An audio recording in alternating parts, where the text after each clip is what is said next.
ஸ்ரீ குருப்யோ நமஹ. தெய்வத்தின் குரல், 4ஆம் பகுதி, 9வது தலைப்பு. பெற்றோர் பெருமை.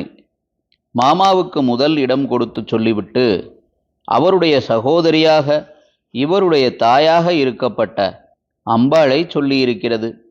ஜனனி சர்வமங்களா. பிள்ளையாருடைய அம்மா ஜனனி யார்?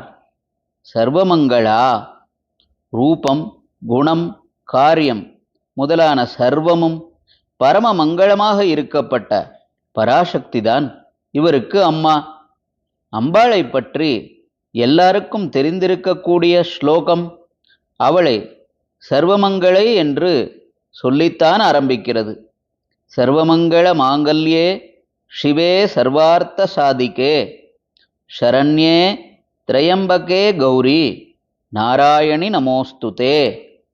மகாவிஷ்ணுவின் அநேகம் பெயர்களில் ஸ்ரீகாந்தன் என்றதில் ஸ்ரீ என்பதால் சகல சௌபாகியங்களையும் சொன்னதற்கேற்ப அம்பாளின் பல பெயர்களில் சர்வமங்களா என்று சொல்லிவிட்டு அப்புறம் அப்பாவை பற்றி குறிப்பிட்டிருக்கிறது. அன்னைக்கு பிறகே பிதா என்ற நியாயப்படி அம்பாளை முதலில் சொன்னபின் ஜனக சங்கரோ தேவஹா என்று இவருடைய தகப்பனார் யாரென்றால் பரமசிவன் என்பதாக சொல்லியிருக்கிறது.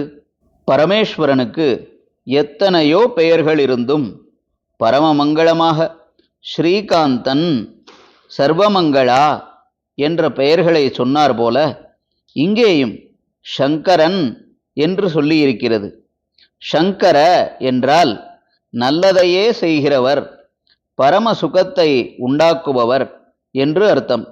ஸ்ரீ, மங்களம், சுகம் எல்லாம் தருபவர் விக்னேஸ்வரர் என்று காண்பிக்கும் வகையில் அவருக்குள்ள மாமா, அம்மா, அப்பாவின் பெரிய இடத்து சம்பந்தத்தை சொல்வதாக ஸ்லோகம் இருக்கிறது. ஸ்ரீகாந்தோ மாதுலோயஸ்ய ஜனனி சர்வமங்களா ஜனகசங்கரோ தேவஹ தம் வந்தே குஞ்சரானனம். தம் குஞ்சரானனம் வந்தே. இப்படிப்பட்ட அந்த யானை முகனை நமஸ்கரிக்கிறேன். ஹரஹர சங்கர, ஜெய ஜெய சங்கர. தெய்வத்தின் குரல் மேலும் ஒலிக்கும்.